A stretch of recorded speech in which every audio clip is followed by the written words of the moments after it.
जय श्रीमन नारायण। आज हम यहाँ बाल दिवस के बारे में चर्चा करेंगे। बाल दिवस आखिर क्यों मनाया जाता है और कब से मनाया जाता है?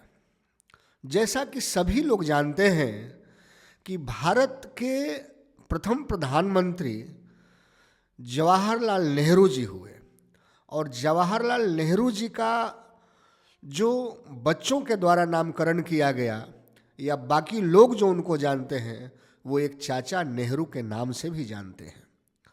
कहना न होगा कि चाचा नेहरू यूं ही नहीं बने। उनका लगाव बच्चों के प्रति, उनका जुड़ाव बच्चों के प्रति और बच्चों के चारित्रिक विकास के प्रति, उनके व्यक्तित्व के विकास के प्रति सजगता जग जाहिर थी। जी हाँ, 14 नवंबर को हम सब बाल दिवस के अवसर पर मनाते हैं। 1889 14 नवंबर को उनका जन्म हुआ था और जब उनकी मृत्यु हुई तो भारतीय संसद भवन ने उनके जन्म दिवस को बाल दिवस के अवसर पर मनाने का फैसला लिया। आखिर बालक कौन है? बालकों के विकास के प्रति, बालकों के उत्थान के प्रति हमें क्यों सजग होना चाहिए? निश्चित तौर पर बालक किसी भी राष्ट्र के आधार होते हैं, बुनियाद होते हैं। उसके परिवार के लोग अपने बालकों के प्रति, अपने बच्चों के प्रति कितने सजग होते हैं, यह किसी से छिपा हुआ नहीं है। अभी भारतवर्ष में लगभग 28 करोड़ छात्र और छात्राएं हैं। तो उन 28 करोड़ छात्र और छात्राओं में जो 24 करोड़ छात्र और छात्राएं हैं, यानी कि जो बाल दिवस है, जो बालक के रूप में है, वो 24 करोड़ जो है वो उच्च शिक्षा के नीचे के हैं और 4 करोड़ जो बच्चे हैं, छात्र छात्राएं हैं, वो उच्चतर शिक्षा के, हायर एजुकेशन के हैं। तो हम बाल दिवस यानी कि उन 24 करोड़ के बच्चों पर फोकस करेंगे। किसी भी राष्ट्र का वास्तविक विकास, उसका चारित्रिक विकास और उसका भविष्य तभी सबल होता है जब उसके राष्ट्र के भविष्य, उसके भावी नायक बच्चों का संपूर्ण चारित्रिक और व्यक्तिक विकास होता है। संपूर्ण व्यक्तित्व को विकसित करने के लिए हमारे देश में कई उदाहरण ऐसे हैं जिनको हम देख सकते हैं।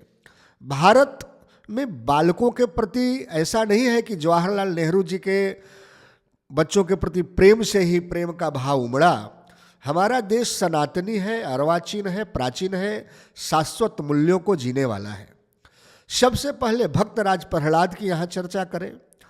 प्रहलाद का जीवन चरित्र, उनकी आस्तिकता, उनका कर्म के प्रति निष्ठावान होना, उनका इतिहास बच्चों को पढ़ाना चाहिए कि एक बालक का जीवन कैसा होता है।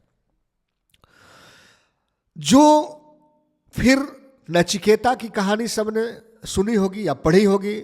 सभी माता पिता से मेरा नम्र निवेदन है कि अपने अपने बच्चों को प्रहलाद, नचिकेता जैसे बालकों का कहानी जरूर पढ़वाएं और उन्हें सुनाएं।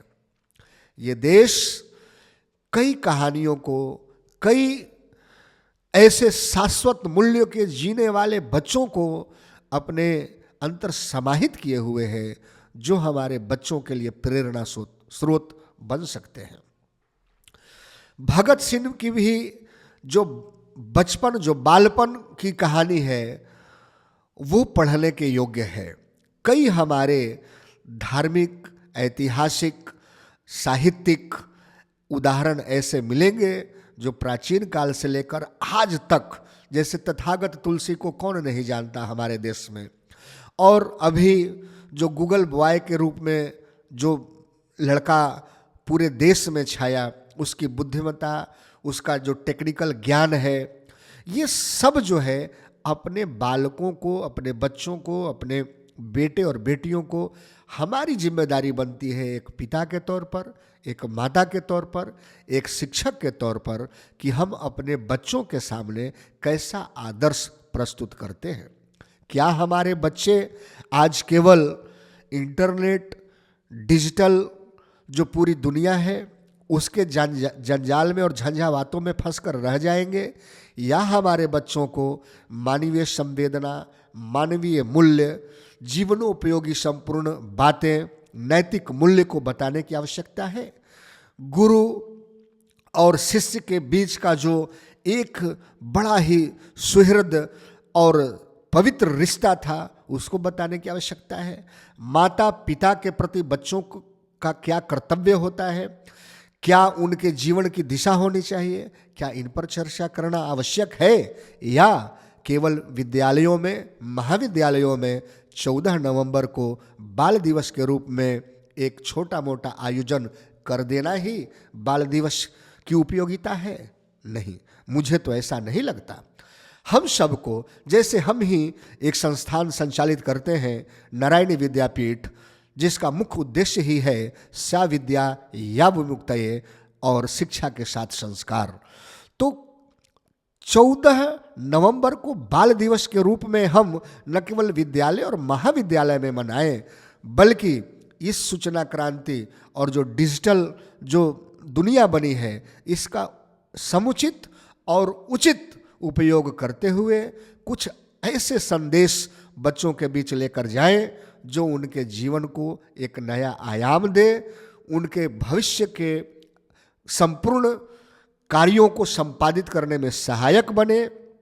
इतना ही नहीं, जो भी देश, दुनिया और अपने समाज और परिवार के बीच कुछ बालक और बालिकाएं जिन्होंने कुछ ऐसा किया हो जो समाज में जाना चाहिए, उनकी कहानी, उनके बारे में, उनके व्यक्तित्व के बारे में, उनकी बौद्धिक तीक्ष्णता, उनका व्यवहारिक ज्ञान, उनकी शालीनता, माता पिता के प्रति उनका स्नेह, अन्य परिवारजनों और स्नेहीजनों के प्रति लगाव, अगर ऐसा कुछ है तो आप उनके बारे में लिखें, समाज को बताएं, ताकि आज के इस भागम भाग और आधुनिक दुनिया के चकाचौंध में जो बालपन कंप्यूटर गेम, मोबाइल गेम और टीवी और रिमोट से संचालित हो रहा है, वो पुस्तकों में छपे हुए काले अक्षरों से अपने जीवन के उजले भविष्य का निर्माण करें और शिक्षक के बताए उचित रास्ते पर और माता पिता के बताए रास्ते पर चलकर बच्चे एक सबल राष्ट्र का निर्माण करें।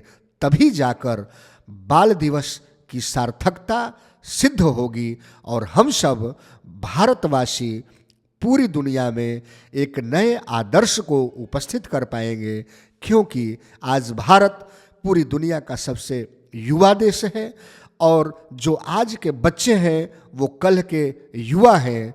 तो किसी भी राष्ट्र में अगर 28 करोड़ की संख्या में बच्चे अगर पढ़ रहे हों तो निश्चित तौर पर जब हम कहते हैं कि बच्चा बच्चा राम है और हर बाला देवी की प्रतिमा, तो निश्चित तौर पर हमारी जिम्मेदारी और इन बच्चों के प्रति बढ़ जाती है।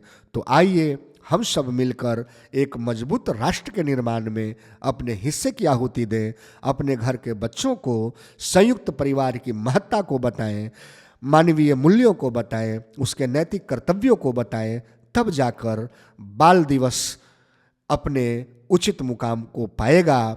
और भारत में वैसे भी 2009 ईस्वी में बालकों के विकास के लिए, उनके चारित्रिक विकास के लिए, उनके शैक्षणिक विकास के लिए 6 वर्ष से 14 वर्ष के आयु के जितने भी बच्चे हैं उनका शिक्षा जो है वह सरकार के तरफ से पूर्णतः निश्चित किया गया है कि उनको प्राथमिक शिक्षा मिलनी ही मिलनी चाहिए। तो ऐसे नियम को, ऐसे प्रयास को हम सब मिलकर बढ़ाएं। जय श्री राम, जय ठाकुर जी। एक सबल राष्ट्र का नायक आज का एक चरित्रवान बालक ही हो सकता है। आप सभी को बाल दिवस की अनंत शुभकामनाएं। हरे नमः।